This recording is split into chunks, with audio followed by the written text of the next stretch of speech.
எனக்கு பிரதர்ஸ் இல்லைன்னு சொல்லிட்டு எப்போவுமே ஃபீலிங்காக இருக்கும். ஏன்னா சின்ன வயசுலேருந்து அவ்வளோ இன்சிடென்ட் இருக்குது. முக்கியமாக இந்த மலைக்கு போகிற டைமில் அப்பா வந்து மாலை போட்டு மலைக்கெலாம் போகமாட்டார்.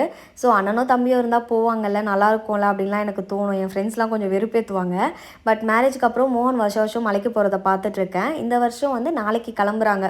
ஸோ வீட்டில் பண்ண வேண்டிய வேலைலாம் நிறைய இருக்குது. ஒரு ஃப்ரெஷ்ஷாக ஒரு காஃபி குடிச்சிட்டு அந்த வேலையை ஸ்டார்ட் பண்ணிடலாம். ஆல்ரெடி மார்னிங் ரொட்டீன்லாம் முடிஞ்சிருச்சு. மாறாவையும் ரெடி பண்ணி ஸ்கூலுக்கு அனுப்பியாச்சு. சூரியன் லைட்டாக தெரியுது. ஸோ மோகனோட சாமி துணிலாம் வாஷ் பண்ணி போட்டால் காஞ்சிரும்னு நினைக்கிறேன். அதுக்கு முன்னாடி இந்த ஸ்டெப்ஸ் எல்லாம் பெருக்கிடலாம்னு சொல்லிட்டு பெருக்கிட்டுருக்கேன். இந்த டஸ்ட்டெல்லாம் எங்கேருந்து தான் வருதுன்னே தெரியல. ஃபுல்லி க்ளோஸ்டு இருந்தாலும் இந்த டஸ்ட்டு மண்ணெலாம் வந்துகிட்டே இருக்குது. யாருக்கா தெரிஞ்சால் தயவு செஞ்சு கமெண்ட்டில் சொல்லுங்கள். ஏன்னா சில வீட்டில் சில இடம்லாம் நம்ம வச்சுருப்போம்ல, இங்கெல்லாம் டஸ்ட்டு வராது சொல்லிட்டு. பட் அங்கேயும் டஸ்ட் இருக்கும். எப்படி வருதுன்னே தெரியாது. யாராவது சொல்லுங்களேன்டா அப்படி இருக்கும். அதுக்கப்புறமா வீட்டில் கொஞ்சம் வேலையெல்லாம் முடிச்சுட்டு சாமான்லாம் தேய்ச்சிட்டு இப்போ ஃப்ளோர் க்ளீனிங் தான் பண்ணணும்.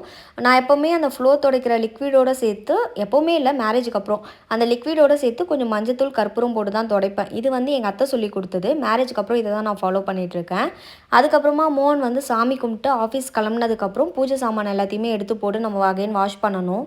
நாளைக்கு போகும்போது சாமி கும்பிட்ணும்ல, அதுக்காக மோகன் சாமி கும்பிட்டு கிளம்பிட்டாங்க. போகும்போது நல்ல மழை. இப்போ தான் வெயில் அடிக்குதுன்னு சந்தோஷப்பட்டா அதுக்குள்ளே மழை. அவர் ரெயின் கோட் போட்டு கிளம்பிட்டாரு. அவர் துணியெல்லாம் எப்படி துவச்சி காய வைக்கிறதுன்னு தெரியல.